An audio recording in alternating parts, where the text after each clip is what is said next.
안녕하세요. 전산회계 운용사 2급 자격증 취득을 위한 강의고요. 자, 이번 강의는 그 중에서도 이제 필기 자격증 취득하는 강의입니다. 연도는 이제 2023년도. 이 시험은 상공회의소에서 주관하는 시험이고요. 자, 그러면 어떤 시험인지 간단하게 좀 살펴보고 관련한 회계 기본적인 개념 정리하면서 마무리를 짓겠습니다. 전반적인 시험은요.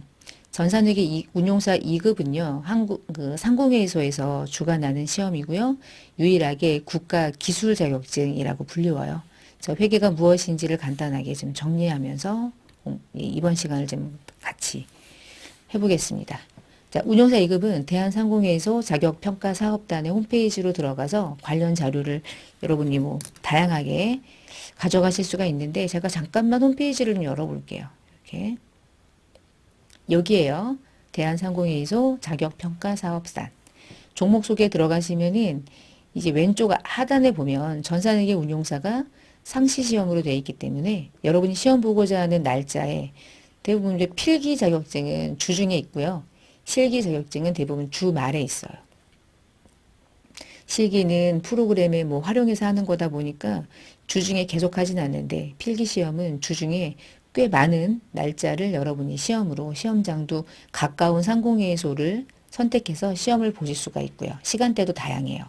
여러분 접수 여기서 하시면 되겠고요. 자, 해당 시험은 이제 상시 시험이라는 거 좀 좋죠. 이게 내가 원하는 시험 일정에 맞춰서 스케줄을 짜지 않아도 되니까.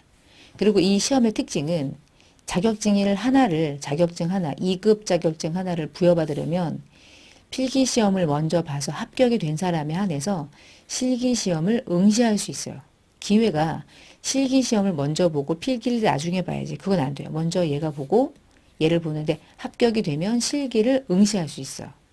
그러니까 필기가 안 된 사람은 실기 시험을 볼 수가 없고 실기 시험에 합격이 됐을 때 자격증 한 장이 부여되는 거야.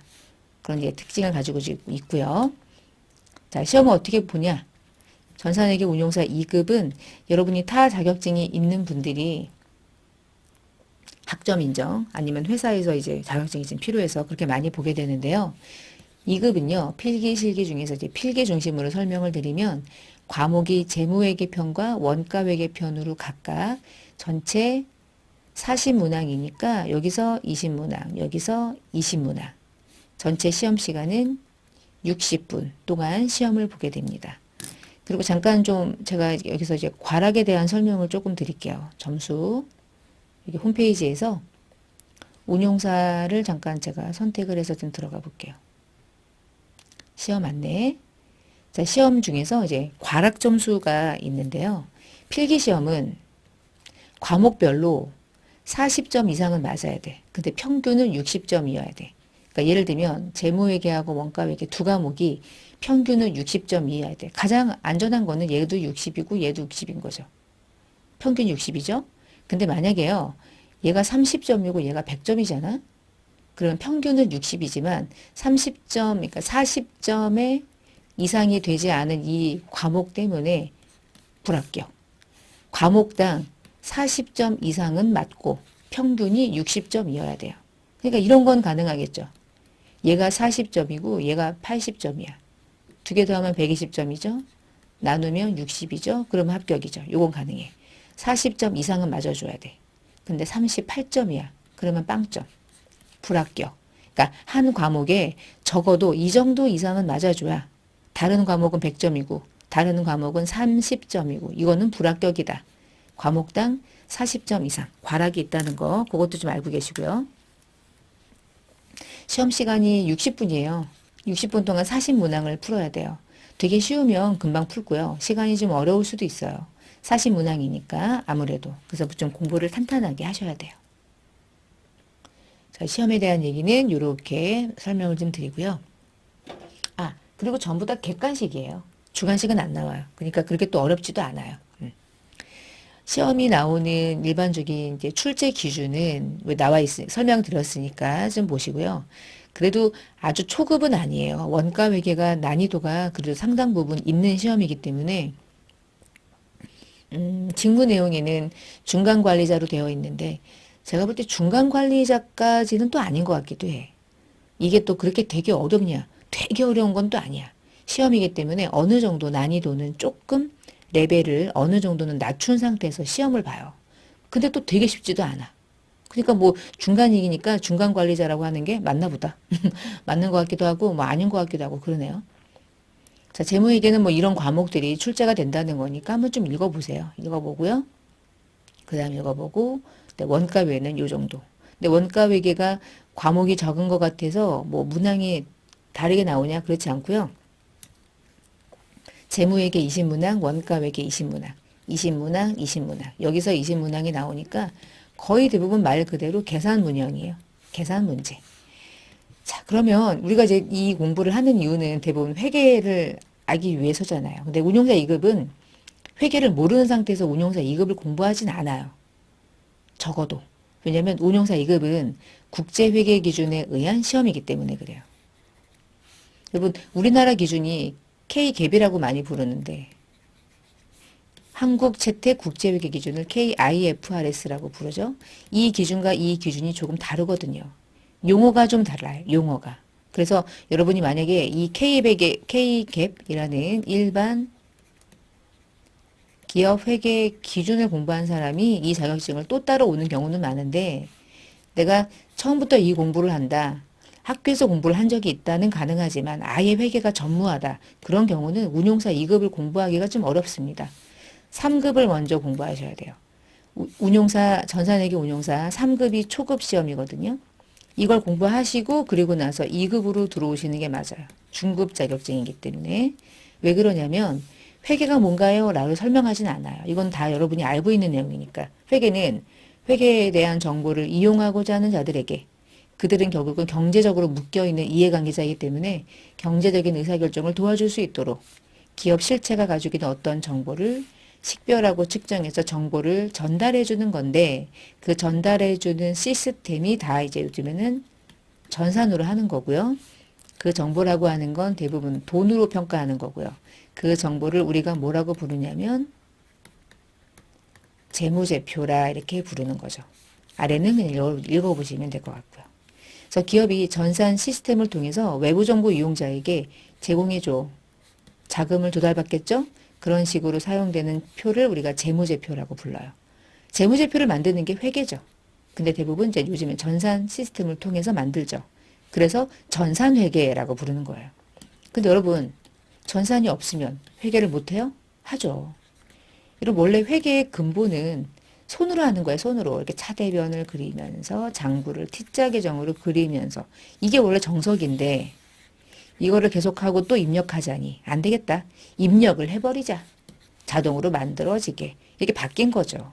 근데 전산을 너무나 활용하다 보니까 사람들이 이론이 부실해. 이게 T자 계정이 도대체 무슨 얘기인지를 몰라. 근데 뭐 너무 옛날 얘기하는 건 그렇고 T자 계정 요즘에 안 쓰잖아요. 라고 물어보면 회계는 안 그래요. 회계는 원론이 중요하기 때문에 이런 내용이 토대가 돼야 전산이라는 걸 영향을 받아서 조금 더 수월하게 작업을 하는 거지. 모두 다 전산으로 한다? 그건 불가능해요. 왜냐하면 회계는 다 사람이 입력을 하는 거니까. 회계가 가지고 있는 사회적인 기능 시험에 안 나옵니다. 그냥 여러분이 읽어보시면 돼요. 읽기 하시면 되겠고요. 자, 회계가 가지고 있는 분류 이걸 좀 볼게요. 회계가 가지고 있는 정보를 내부 정보 이용자에게 보여주기 위해서 회계 정보를 보고하는 회계도 있고 외부의 다양한 정보 이용자들에게 회계를 보고하는 회계가 있어요. 자, 이 회계를 우리는 재무회계라고 부르고요. 요 회계를 원가회계라고 불러요.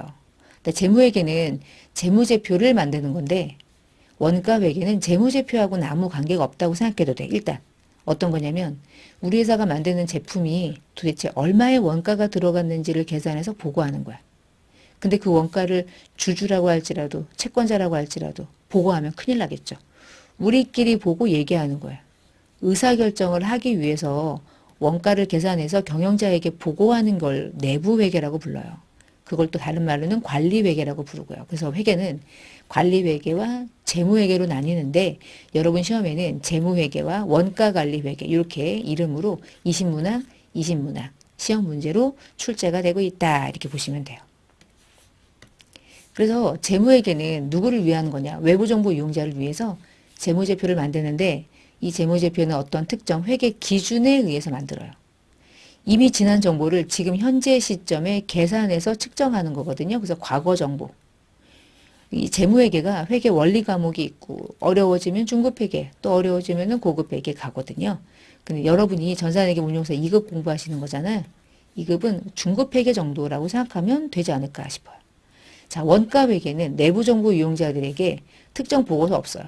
기준? 없어요. 미래를 예측하려고 하는 거야. 지금의 원가를 어떻게 하면 절감할까? 어떻게 하면 원가를 통제할까? 이런 의사결정을 하기 위해서 하는 회계가 원가 관리 회계거든요.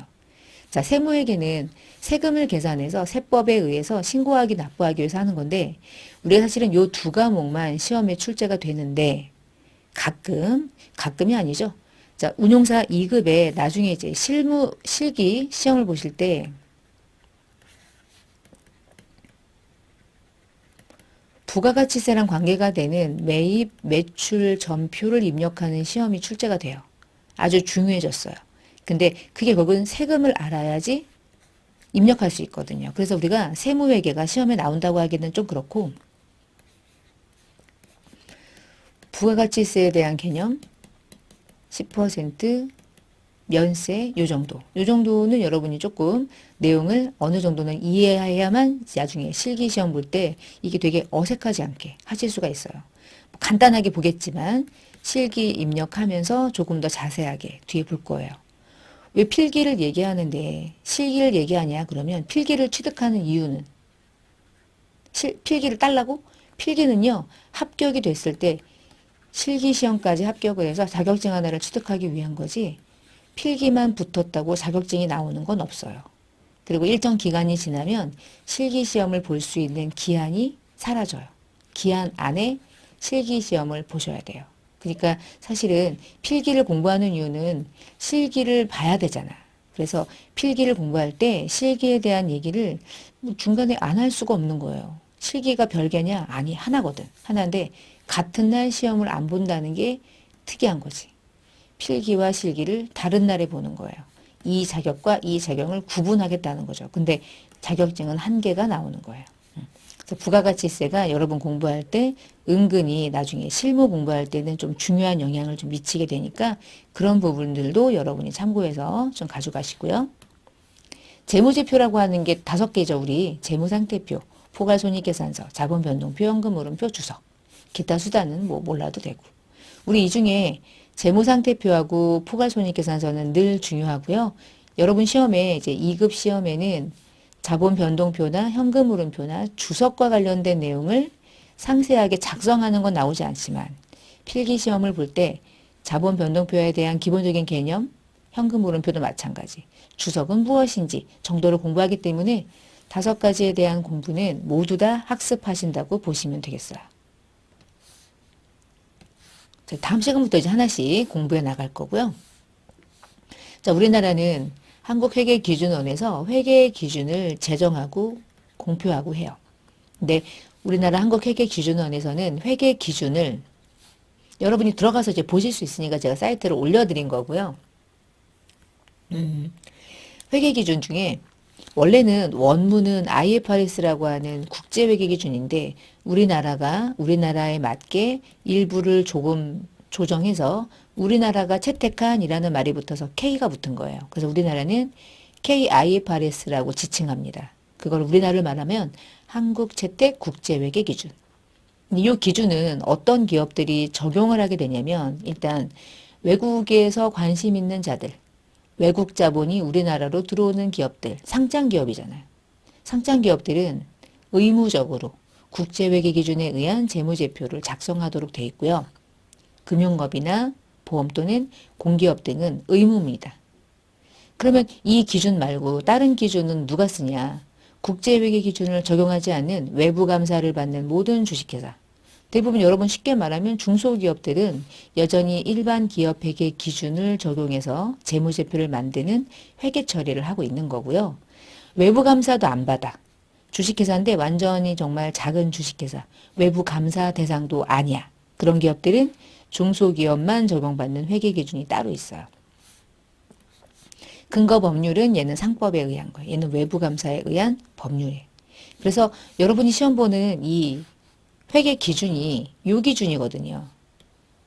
아마 전산회계 1급, 전산회계 자격증, 전산세무회계 자격증 또는 뭐 AT 자격증 뭐 이런 자격들은 다 일반 기업 회계 기준인데 한국회계 아니 운용사는 요 기준이에요. 여러분은 이 기준을 공부합니다. 그래서 나름 난이도가 약간 있어요. 그 난이도가 있다는 말은 일반 기업 회계 기준이 쉽다는 게 아니라 이거를 이렇게 들어가는 데 있어서 용어들이 그렇게 까다롭지 않거든요. 근데 얘는 용어가 까다로운 게 몇 개 있어. 그래봤자 뭐 금융자산이긴 하지만. 그래서 어쨌거나 상장기업이 적용받는 회계 기준에 의한 시험이기 때문에 그래도 어느 정도의 수준은 있다. 정도죠, 뭐. 그렇다고 막, 와, 미칠 정도네. 돌아버리겠다. 이 정도는 아니고요.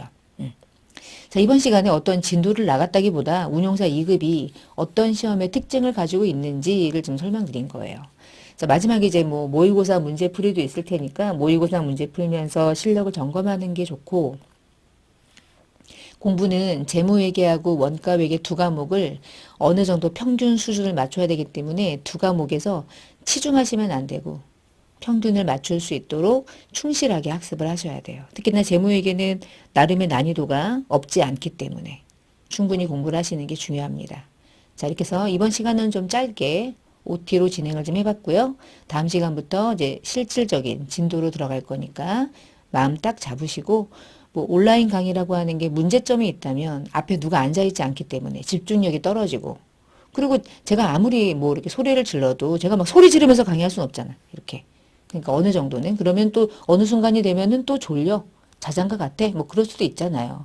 그렇죠? 그래서 여러분이 딱 집중력을 가지고 마음에 어떤 딱 다짐을 가지고 공부하지 않으면은 동영상 강의는 어렵더라고요. 저도 가끔씩 이렇게 보다 보면 졸리고 막 그래요.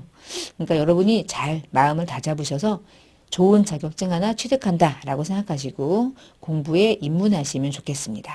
자, 그럼 이번 시간을 마치겠습니다. 감사합니다.